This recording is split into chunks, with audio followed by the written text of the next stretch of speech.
ñaari journaliste di leen jukkil xibaaru réew mi ak bitim réew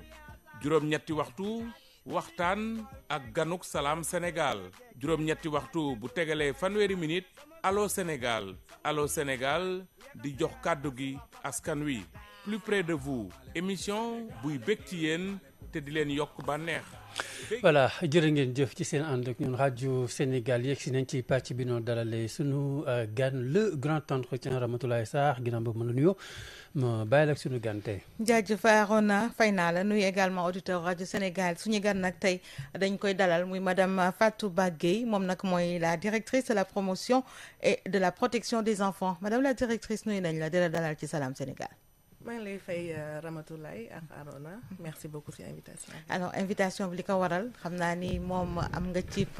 xalaat muy rek actualité fi mu nekk nii dafa xaw a lëmbee ci li nga xamante ni moo di benn réseau boo xamante ni démantelé nañ ko fii nag ñu nekk ci ay càkku gone yi ndax li ñuy wax sax ni réseau boobu la ñuy def bu weesoo li ñeen di duppee borom ñaari tur yooyu gis nañu ne aussi am na ay xale yu ndaw yu tuut tànk yoo xamante ni tamit ñu ngi leen di sàkku maanaam di leen def ay objet sexuel yooyu yëpp nekk ci ba tax nag ñu bëggoon sampop laaj tey ci réewum Sénégal wàllu aar xale yi nga xamante ni nag dañoo vulnérable rawatina xale yi nekk ci mbedd yi ana Sénégal fan la toll ci xeex boobu ak it lan la jot a def ci fànn googu. waaw merci beaucoup Ramatoulaye donc question boobu bu ma neex la ndax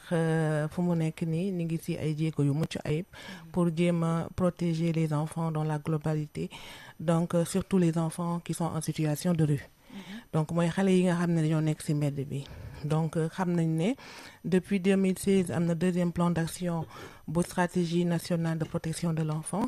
mooy la stratégie politique du Sénégal nga xam ne dañoo retiré xale yi ci mbedd yi donc jot nañ ci retiré ay xale yu bëree bëri ba am na ñoo xam ne sax def nañ leen ay retour en famille. am na ci lim. waaw am nañ ci ay lim yu bëri yu takku donc plus de 10 000 enfants. plus de 10 000. waaw depuis 2016 ba léegi donc am na tamit ay retour des enfants. tamit kenn naa tableau tamit 2024. donc si at boobu tamit ministère de l'intérieur aussi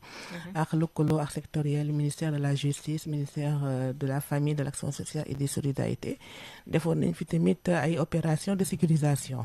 mooy xale yi nga xam ne dañoo nekk ci mbedd bi ak noyaux familiaux yi nga xam ne moom lañ defoon jëlee leen fi ba nga xamee ne xale yi ci lim yi toll na ci ay 900 et quelques xale ba nga xamee ne 500 et quelques def nañ leen retour en famille parce que lu ci ëpp xale yooyu lim bi ci mooy ñi nga xam ne nekk ñu jógewuñu Sénégal xale yi bokkuñu Sénégal dañoo jóge feneen ànd ak seeni famille ñëw fii am na ñoo xam ne tamit ay xale yoo xam ne tamit jëlee nañ leen fi yóbbu leen ci centre d'accueil yi ba ñu xool seen famille à l'intérieur du pays ba delloo leen fa ñooñ tamit ay xale yi nga xam ne dañ leen di utiliser di leen exploiter ñi nga xam ne dañuy yolwaan aussi. alors xale yi seen at bu ñu ko doon xayma ci ñaata la toll ci diggante bu ñu bëggee wax tranche d'âge bi ñaata la. waaw xale yi tranche d'âge yi di nga gis 6 ans ba 14 ans. parce que à partir de cet âge aussi 14 ans doo gis sax xale yi ci mbedd yi peut-être que yenn situation yi dañuy nekk donc parce que bu ñu xoolee tamit xale yi nekk ci mbedd bi du xale yi nga xam ne dañuy yolwaan kese.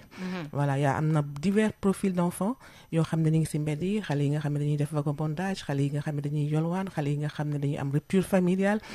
bari na xale yoo xam ne profil yoo xam ne ñu ngi ci mbedd bi donc moo tax ñu def ci ay jéego ba tax ne en 2025 le président de la République monsieur Bassirou Diomaye Diakhar Faye joxe na ay instructions bu ministère de la famille de l'action sociale et des solidarités pour mu def assise nationale sur les enfants en situation de rue. Pourquoi assise nationale yi wax naa ko léegi ne amoon benn plan d'action pour retrait des enfants en situation de rue et de réinsertion socio-économique waaye teewul dañ see gis ay gàq-gàq am na réussite nga que ne xale yu bëri jëlee nañ leen ci réew mi ci mbedd bi waaye teewul tamit xale yaa ngi ba léegi da ngay gis ñuy gën a bëri ci mbedd bi mu ne nag jot na tamit ñu toog saytu waxtaan ci nu biir xool au niveau national parce que xale yi bu ñu nekkee ci mbedd bi tamit du parents yi kese ñun ñii tamit nag ñu tamit am nañ ci wàll gouvernement bi am na ci wàll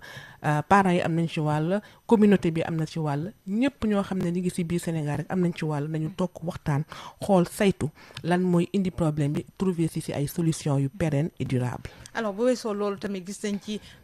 yeneen communauté yoo xamante ne dañoo wàllu si daal di ñëw fii ci Sénégal rawatina dañ koy wax sax naan suñu frontières yi dañoo poreuse ba nga xamante ni daal tey ji communauté yooyu bëri nañ fi daanaka mbeddu Dakar bu nekk yaa ngi leen fay gis ñu ànd wala di fanaan foofu loolu tamit ñu di ñoo xam ne dañu exposé.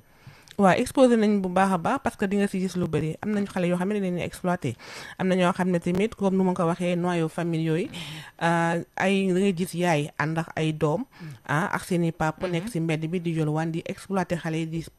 exposer ces enfants là dañu si ëpp tamit bañ ko saytoo bañ defee opération de sécurisation en 2024 2025 bi tamit am na boo gisee tamit ministre de l'intérieur tamit si at bi tamit am na say ay jéego at 2025 bi am na si ay jéego yu mucc yoo xam ne def na ko mais xale yu si ëpp ñooñu duñu seeni parents aussi saytu nañ ci ñëpp dañuy jël ay xale di leen utiliser di leen exploiter ñu nekk si mbedd bi di liggéeyal ay mag léegi naa di leen loué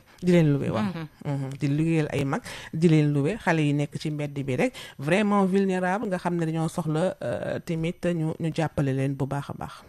alors ma dellu si waat ci laaj bi tey jii ñu gis ni aussi beneen phénomène xëy na sénégalais amuñu ko woon njortewuñ ko woon mais dafa di loo xamante ni xew na ci ndax ñi ngi wax xale yooyu la plupart tamit gis nañu yenn réseau yi yuy def katu ñaawte fii di leen utiliser di leen sàkku ba tey jii sax am na jàngoro sida bi nga xamante ni wàll nañ leen ko alors ci fànn boobu yéen yan disposition ngeen jël également ci xale yooyu nga xamante ni sax dañ cee mujjee jëlee feebar wala ñu leen di exploiter di leen def ay objets sexuels. waaw xale yooyu tamit au niveau du ministère tamit am na direction boo xam ne wàllum ñi nga xam ne dañuy saytu doomu jàngoro yooyu ngay wax la tamit te ñooñu xam naa ne instant yi ngi si def ay jéego yu mucc ayib waaye lu ñu si gën a mënti def rek mooy sensibiliser les parents sensibiliser tamit communauté bi parce que xale yi tamit ils sont vraiment vulnérables amuñu défense mun ñoo kiiwa seen bopp lu leen këf dafa yomb tamit xale lu ñu koy waxee rek mooy lu muy nekk si mbedd bi moo tax mu exposé ba loolu tamit fakk fexee ba mun leen si fekk donc au niveau du ministère am na benn communiqué boo xam ne ni ñu ko doon waaj a def pour rek ñu mën a épargner les enfants mën a gën a saytu xale yi gën leen a mën a protéger parce que li fi nekk si ñaawteef bëri na te xëy na peut-être que tey la feeñ mais yàgg naa am xëy na tamit léegi ak technologie bi nu mu avancé médias yi tamit mu fi bëree ak yooyu yëpp moo tax lu bëri commencé di feeñ a feeñ mais tamit quand même il faut que ñu woo tamit communauté bi ñu ñëpp ñu jàpp ci pour mun a protéger xale yooyu tamit loolu suñu wareef la ñun ñëpp si war a jàpp du état bi rek moo si war a jàpp ñëpp war nañ si jàpp surtout tamit la responsabilité des parents parce que mënoo jur sa doom aussi sànni ko si mbedd bi exposé ko aussi tamit lépp loo xam ne waru ko woon dal sax mu koy dal si mbedd bi loolu tamit il faut que aussi ñu mën a toog woo responsabilité des parents au niveau de l'état du Sénégal ñu ngi siy def ay jéego yu bëree bëri déjà def nañu engagement si première conférence ministérielle de lutte pour l'élimination contre les violences faites aux enfants fële sa Bogota en 2024 novembre 2024 fii novembre bii lay am 2 ans si nañuy def suivi bi si jéego yu ñuy def yu bëri parce que jël nañ fa ay engagement au niveau national yoo xam ne que engagement yooyu ñu ngi siy topp pour lépp rek pour mën a protéger bu baax a baax xale yi alors ci lu aju ci protéger xale yooyu tey jii yéen xeex gi fan ngeen ko accès fan la askan wi nga xamante ni ñoom dañ ci war a dugal seen loxo fu ñu leen mën a jàppale ci xeex boobule fan lañ ko war a accès waaw surtout sur la sensibilisation sensibilisation am na ci solo bu baax ndax boo xoolee tamit nit ki peut-être que war naa mën a bañ a xam donc bu ñu bañee xam tamit engagement yooyu ñu wax léegi ñu jël ko l'éducation parentale tamit am na ci wàll parce que famille bi tamit ou bien parents yi tamit war leen a jàngal naka nañuy def ba xeex ñaawteef yi nga xam ne dañuy teg ci xale yi ba ñoom seen bopp sax am na ñoo xam ne dañuy teg ay ñaawteef ay xoqatal ay métital seeni doom tamit ñu xool naka nañuy def ba dootul amati ba mën a protéger xale yi tamit ba nga xamee ne xale yi dina nekk ci benn environnement bu mucc ayib sensibiliser aussi communauté bi population bi parce que kenn mucc ayib que ne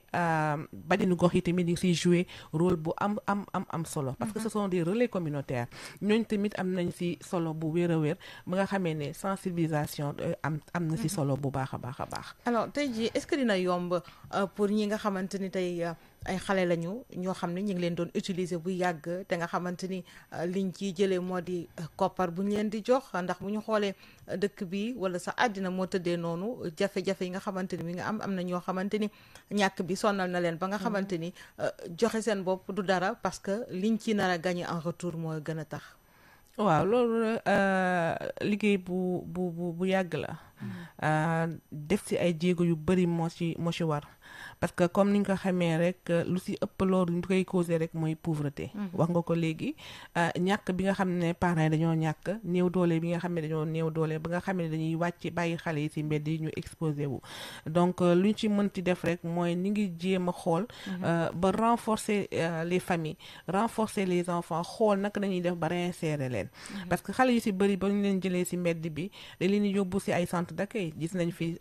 au niveau de l'État am nañu ci centre Guindi il y a aussi des centres privés yoo xam ne ñu ngi fi aussi di ñu liggéey ak ñoom aussi donc dañuy def ba nga xamee ne dina leen jéem a former ci ay métiers dina leen jéem a ñi nga xam ne dina leen yóbbu ñu jàngi ñi nga xam ne am nañu ay 14 ans 15 ans ni jéem leen former ci ay métiers yoo xam ne xale dina leen mën a delloowaat ci société bi ba pare saytu seen wér-gu-yaram saytu seen nekkin ak lépp loo xam ne war na ci ñoom rek dañ koy def. alors madame la directrice da nga wax réinsertion saytu xale yi alors ndax yéen seen liggéey am na fànnuk topp psychologique ndax gis nañ ko xale bu ndaw ñu sàkk ko muy traîner loolu yéen naka ngeen di def ba vraiment gunge xale boobu laata réinsertion vraiment mu delluwaat nekk nit. oui comme ni ma ko waxee rek centre yooyu dafay am ay psychologues yu fay nekk parce que am na ay médecins yu fa nekk am na ay psychologues yu fa nekk am na ay assistants ay travailleurs sociaux yu fa nekk am na ñëpp ñoo xam ne rek seen loxo dugg na ci biir xale rek pour nga xam ne war naa mën a nekk ci ay conditions yu baax rek wala mën a duggaat ci biir société bi rek am na ñoo xam ne ni ngi fa yoo xam ne dinañ jàppale xale yi donc loolu yëpp benn chaîne la voilà donc mooy procédure opérationnelle standard parce que boo demee ci centre d'accueil yooyu di nga fa gis travailleurs sociaux yi di nga ci gis psychologues yi di nga ci gis médecins yi di nga ci gis ku nekk rek ak ñi nga xam ne dañuy former xale yi ba nga xam ne xale yi dinañ leen mën a réinsérer ci biir société bi. alors li tax ma bëgg a insister ci wàllu ñàkk boobu leen ndax tey da ngay gis xale yi yenn xale yoo xamante ni ci mbedd mi di saraxu mais dañoo dem tey ba yor ay carte ci transfert d'argent yooyu nga xamante ni ñoom tey dina jafe xëy na nga génne leen ci mbedd mi ndax koppar yi nga xamante ni ñu ngi koy am ak anam buñ ko mën a amee. waaw mooy code QR yi. voilà xale yi léegi donc tendance la xale yi dañuy yore code QR. donc boo ñëwee boo nee amoon pièce sax ñu ne la am naa Wave. def ko ci Wave loolu yëpp exploitation la. parce que am na ay mag yoo xam ne dañoo nekk seen ginnaaw. 2025. def nañ fi benn randonnée bu mag. randonnée bi nga xamee ne xale yi ñoom ñoo ko liggéey def benn mémorandum jox ko ci loxoy premier ministre donc même loxo premier ministre boobu dafa am lu muy wundu mooy premier ministre bu Sénégal mooy le président du comité intersectoriel de protection de l'enfance comité boobu ministre de la famille moom mooy assurer secrétariat bi. donc dafa am tamit sectoriel yoo xam ne bokk nañ mooy stratégie nationale de protection de l'enfant. donc moom tamit jour boobu tamit wax na ko xale yi di ngi yore QR. ay code QR boo ñëwee ñu tàllal la pour kii ci exploitation yi rek la bokk. donc bëri na mais pour ñu xeex loolu tamit il faut ñu dem ci noyau bi. il faut que ñu creuser. parce que c'est trop facile nga jël xale yi joxoo ko xam-xam jàngaloo ko dara ba pare bàyyi ko ci mbedd bi pour yow nga tëdd fu nooy moom mu lay liggéey di la indi tamit loolu tamit war nañ ci xool tamit te dina métti trop parce que xam nañ tamit c'est une réalité socio-culturelle donc ba nga xamee ne ñu bëri tamit bañ ko waxee tamit waxoon na ko mais ñu bëri dañoo jóg commencé di revendiquer mooy ñi nga xam ne ñoo nekk ci ginnaaw xale yi di leen exploiter commencé di wax di indi yenn sujets yi voilà lobby yi donc yoo xam ne ñoom xam nañ ne jàngaluñu xale yi ay xam-xam dañuy utiliser xale yi bokkul ñi nga xamee ne dañuy nekk di jàngal xale xam-xam am na daara yu bëri yoo xam ne ñu ngi jàngal xale yi waaye xale yi duñu gën a yolwaan xale yooyu boo leen gisee sax da nga leen di ñee tellement que conditions yi ñu nekkee dafa baax tamit xam-xam bu ñu leen jox dafa sell te wér bokkul nag ñi nga xam ne c'est dans la clandestinité donc gis nañ ñu assise nationale des daara nga xamee ne daara fictif yëpp yoo xam ne ñoo nekk ci Sénégal dañuy jéem a dugal leen ci secteur éducatif bi donc mais teewul bëri na fi ay daara informel yoo xam ne tamit ñoom ñooy jël di gën a jël xale yi di leen exploiter di leen yóbbu ci mbedd bi nga xam ne xale yooyu dañuy liggéey pour ñoom waaw. alors bu weesoo loolu tamit ci mbedd mi mën nañu ne loolu moo gën a palpable loolu la ñuy gis saa su nekk mais tamit dafa am nouvelle technologie yi nga xamante ni xale yi tey jii tamit ñi ngi fees ci biir réseaux sociaux yi nga xamante ni yàqu-yàqu yi aussi dina bàyyeekoo foofu bu baax. waaw loolu tamit bëri na trop parce que fu mu toll nii xale yi ñu ngi ci biir ay ñaawteef yoo xam ne ci biir comme ni nga ko waxee ci nouvelle ci internet bi ci réseaux sociaux yi te loolu tamit war nañ ci taxaw xool ko bu baax a baax teg ci ay barrières pour mun a protéger les enfants dans les réseaux sociaux. ci fànn boobu yéen lu ngeen ci ci fànn boobu aussi et à la cellule d'appui à la protection de l'enfant ñoom ñu ngi ciy liggéey bu mucc ayib ak UNICEF tamit ñu ngi ciy travailler ñu ngi xool nag ni dañuy def rek pour gën a mën a protéger ces enfants là donc nu ma ko waxee woon stratégie bi nga xam ne lépp loo xam ne ci protection de l'enfant da ko ci ëmb bi nga xamee ne promotion bi ministère de la famille à travers la direction ñoo ko yore prise en charge bi ministère de la justice et prévention ministère de la santé ñoom te ñu ngi ciy liggéey ba nga xamee ne loolu tamit manqué woon na ci biir stratégie bi moo tax bëkki Dembo Ndiaye le 3 defoon nañu partage évaluation stratégie boobu nga xamee ne lépp loo xam ne problématique émergente yi nga xam ne ni ngi koy soog a gis comme xale yi nga xam ne ci réseaux sociaux yi ni ngi leen fay def ñaawteef yooyu parce que tamit comme ni ñu ko waxee rek am na ay saay-saay yoo xam ne fu nekk dañuy làqatu surtout ñi nga xam ne nouvelle technologie réseaux sociaux yi nga xam ne xale yi jël nañ ko bu baax te amuñu ci benn protection amuñu ci benn restriction boo xam ne foofu nañ koy jaarale donc yooyu yëpp tamit ni ngi koy toog di saytu ba dugal leen ci biir gën a mën a saytu xale yi gën leen mën a protéger. alors madame la directrice am na également benn fait boo xamante ni amaana yéen kilifa yi xam ngeen ko mu di rek contenu yi nga xamante ni moom également ci programme yi ci télévision yi su ma waxee télévision yi c'est surtout les chaînes étrangères moo gën a tax may wax te gis nañu xale yi bëgg nañu lool yenn dessins animés yi nga xamante ni moom la ñuy xool foofu te foofu dafa am benn orientation sexuelle boo xamante ne fa lay jëmale xale yi ak di leen tàggat ci ni ñu nekkee ndaw foofu yéen foofu yan mesure également lañ fa mën a jël pour saafara loolu. waaw yooyu war nañ ci jël mesure surtout au niveau des parents aussi parce que lépp tamit dañ koy teg ci ndoddu état bi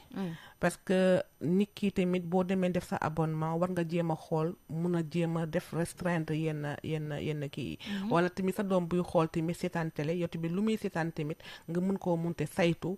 jéem a mu bañ a am accès ci loolu aussi parce que quoi qu'on puisse dire kii bi dafa sew li yàq xale yi dafa gaaw te en plus de cela war nañu veiller trop ci loolu tamit bu ñu seetloo tamit ñun suñuy télévision amul benn attraction yoo xam ne mun nañ ko tegal xale yi amul lenn loo xam ne programme la pour éveiller xale yi war nañu mën a am programme comme mag yi nu ñu mënee am programme avant sax ñun bañ nekkee xale bu ñu 5 jotee dañuy daw RTS pour di seetaan ay dessins animés yoo xam ne da lay éveiller wax yooyu wala di yóbbu ay xale ñuy foo di def ci mberki mais léegi loolu yëpp amatul léegi luñ ci gis rek mooy lépp dañ ko politiser lépp ay politique nañuy wax te xale yi xamuñu lu ñuy seetaan donc dañuy obligé di dem ci kii yooyu canaux yooyu pour mën a seetaan te ñoom xamuñu dara donc ñun ñoo leen war a mën a protéger parents yi surtout tamit protéger ak tamit seeni doom. dëgg la yaa ngi koy wax nga ni parents yi aussi am nañ ci wàll loolu kenn du ko weddi ndax contenu yooyu war nañ ci saytu seen xale yi mais tey ku gis jamono ni mu doxee xam ne benn parent aussi toogatul ay doomam ci waxtu gi nga xamante ni la waree mais aussi xale yi dañuy seetaan ci heure yoo xamante ni xëy na seen parents yi wàcc guñu wala duñu am mag boo xamante ni mi ngi leen di surveiller bu baax ci biir kër gi mais est-ce que au niveau également des autorités li nga xamante ni moo aju ci wàllu cahier de charge yi ak ñooñu nga xam ne ñooy ñëw indi seen programme dugal fii aussi seen chaîne yooyu amul saytu bu ci war. waaw war na am saytu parce que lépp loo xam ne dafa war a dugg ci biir réew mi lépp loo xam ne dafa war a ñëw pour yàq sa askan tamit war nga see def ay barrières war nga see jéem a xool gëstu ko ba nga xamee ne li nga xam ne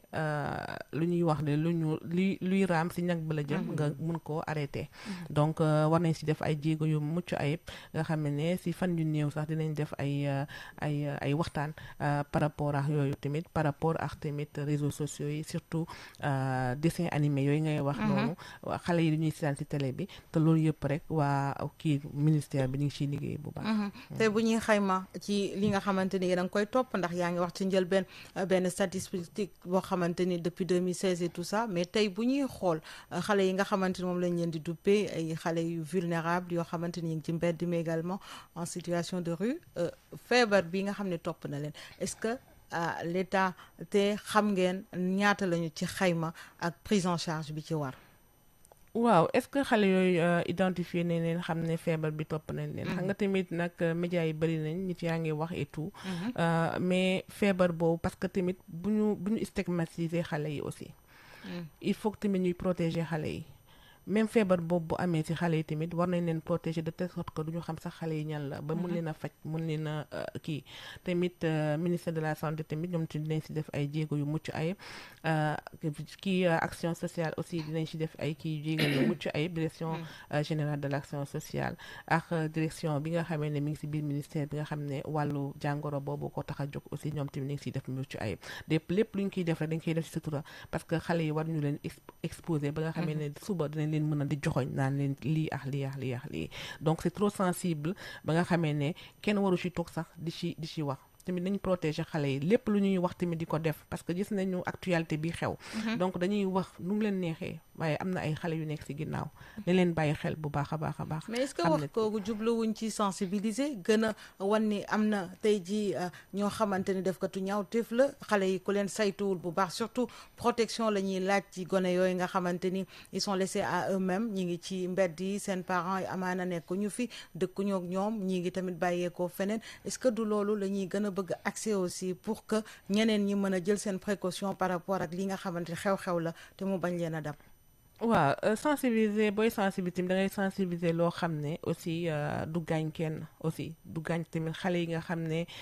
loolu moo leen dal parce que lu ñuy wax ne lim boobu ça veut dire que identifier nañu xale yi xam nañ fu ñu dëkk xam nañ fu ñu nekk ba lépp lu war ci ñoom rek dinañ ko def mais teewul tamit booy sensibiliser tamit da ngay wax affaire bi nu muy yàqee nu muy gaañee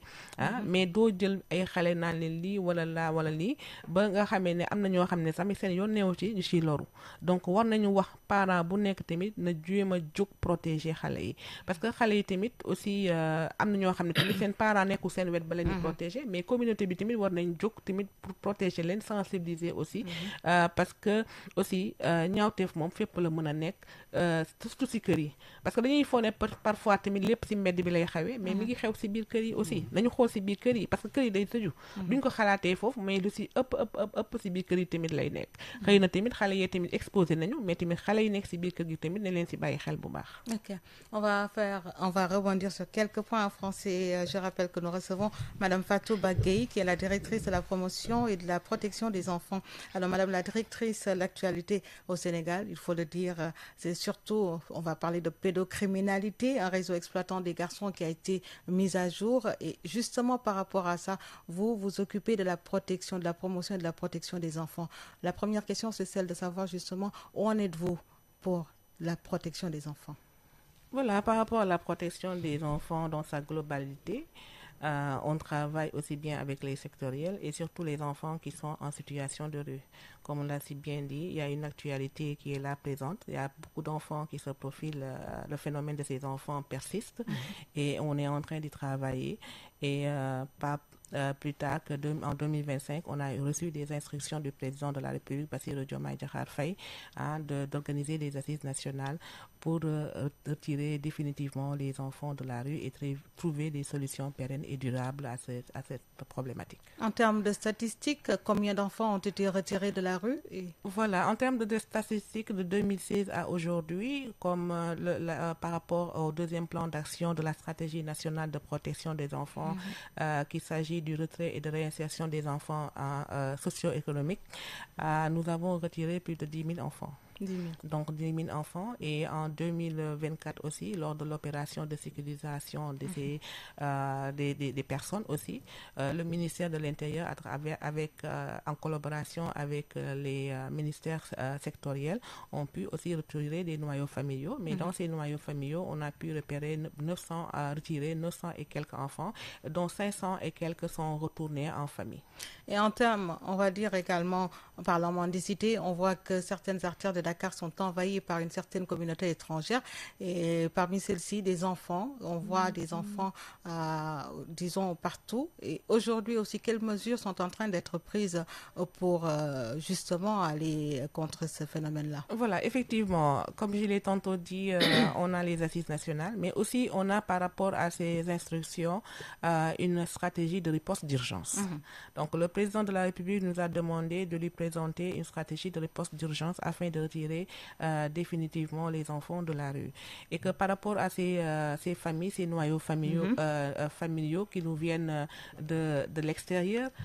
qui sont des pays voisins, je pense que nous avons beaucoup de stratégies, beaucoup de choses à faire par rapport à ça, et que pour retirer ces enfants, parce que comme vous le savez, quand on retire ces noyaux familiaux, on les met dans les centres et que après on organise leur retour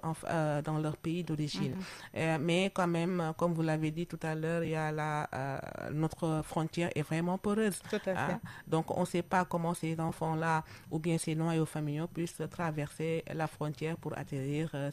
dans la capitale. En parlant justement de ce réseau qui a été démantelé, on a vu les membres, je dirais, étaient en train d'exploiter ces enfants, étaient en train de les former au sexe. Et aujourd'hui, qu'est-ce qu'il y a lieu de faire et quelles sont les dispositions que vous avez prises aussi pour un peu accompagner ces enfants? Parce qu'on parle de contamination du VIH-Sida et autres abus sexuels. Aujourd'hui, quelle est la prise en charge que le ministère, ou bien je dirais même la direction a déployée?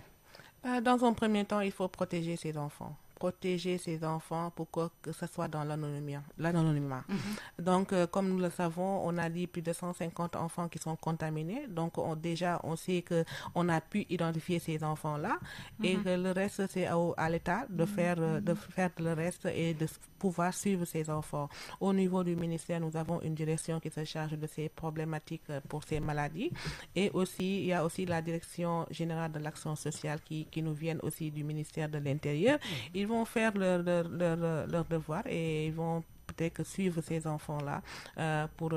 qu'ils puissent être dans de très bonnes conditions et essayer de traiter la maladie qu'ils ont pu choper à travers cette exploitation sexuelle. Alors, pensez-vous qu'il sera facile justement de lutter contre la pédocriminalité quand on sait qu'il y a aussi des sous derrière, quand on sait qu'il y a aussi des enfants qui sont exposés, des familles démunies qui poussent justement ces jeunes-là à s'adonner à cela? Oui, je pense qu'on peut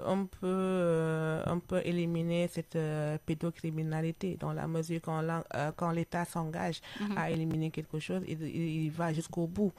Donc la place de l'enfant n'est pas dans la rue et même aussi au-delà de la rue aussi, il y a les enfants qui sont dans les maisons. Il ne faut pas occulter le fait que aussi il y a les enfants qui sont dans les maisons qui sont vraiment exposés. Il y a des prédateurs qui rôdent autour et le plus souvent ce sont les proches de la famille qui sont ces prédateurs là. Donc nous devons tout faire pour protéger ces enfants dans leur globalité et voir les canaux pour que ces enfants-là puissent être dans les meilleures conditions qu'ils soient. Et la mendicité qui prend une autre tournure, on voit de jeunes enfants en possession de QR code. Oui, les codes QR. Les codes QR, ça, c'est une tendance maintenant parce que ce sont des enfants qui sont exploités par des grandes personnes. Et que par rapport à ces enfants, ce sont les enfants, la plupart du temps, les enfants qui ont en possession de ces codes QR, ce sont des Sénégalais. Ce ne sont pas... oui, la plupart... Issus de la communauté étrangère, non? Oui, il peut y avoir. Il peut y avoir, mais aussi il y a une grande majorité de Sénégalais qui sont dans la rue, qui sont exploités par des soi-disant maîtres coraniques. Même ces maîtres coraniques-là sont dans de très bonnes conditions, mais les enfants sont laissés en rade et sont exploités. Et je me demande la responsabilité parentale. Où sont les parents? Pourquoi les parents laissent les enfants au sort d'un prédateur? Ou bien d'un criminel, parce que ça, c'est un crime. Oui, bien sûr. Exploiter les enfants, les mettre dans la rue et demander à travailler pour lui, ça, je pense que nous allons y venir et pouvoir arrêter ce phénomène-là. Et outre ce qui est palpable, les faits qui sont palpables dans les rues de Dakar ou dans d'autres régions, il y a également les nouvelles technologies. Et ça, je pense bien qu'il y a un combat qui est mené. Oui. Effectivement, il y a un combat qui est mené au niveau du ministère de la Famille, de l'Action sociale et des Solidarités. Et justement, à travers la cellule d'appui à la protection de l'enfance et le UNICEF, ils ont pas mal d'activités qu'ils ont commencé à mener pour protéger les enfants dans les réseaux sociaux parce qu'ils sont vraiment exposés. Donc, tout ce que nous devons faire, c'est de protéger ces enfants-là pour qu'ils aient un accès sécurisé pour pouvoir être... voilà. Et la toute dernière question, où faudrait-il centrer la lutte? Voilà, la lutte, je pense que c'est la protection globalement. Donc, il faut tout faire pour pouvoir protéger tous les enfants du Sénégal. Parce que dans tous les secteurs d'enfants, les enfants qui sont dans les réseaux sociaux, les enfants qui sont dans la rue, les enfants qui sont dans les maisons, les enfants qui sont dans les centres. Donc, tous les enfants, ne laissez personne. Il faut protéger tous les enfants. Il n'y a pas de secteur vraiment prioritaire. Peut-être que nous pouvons voir qu'il y a un phénomène d'enfants qui sont dans la rue, qui sont, je pense qu'entre guillemets, qui est vraiment parce que la place de l'enfant n'est pas dans la rue, mais quand même, il faut essayer de sécuriser tous les enfants. Surtout les enfants qui sont dans la rue, qui sont les plus exposés. Madame Fatou Bagay, merci. Je rappelle que vous êtes la directrice de la promotion et de la protection des enfants. Salam Sénégal vous remercie. C'est moi qui vous remercie, Ramatoulaye et Arona. Merci beaucoup. Merci Arona. Merci beaucoup Ramatoulaye. Jërëjëf sunu gan nekkoon Fatou Bagay, directrice à promotion des droits et de la protection des enfants. Alors li ñu waxtaan ak moom nag Seydina Aline Diop la ñuy may toogu bi mu ubbi leen bu mu jokko bi yéen mbokk auditeurs yi ngeen mën ci réagir. Salam week-end incha allah suba Ndeye Fatou Ndiaye ngeen ci àndal. Salaamaaleykum Sénégal ngi maaleykum salaam Sénégal ngi nanga def sawa Sénégal ngi maa ngi fii c'est ça Sénégal ngi rajo Sénégal indi ay coppite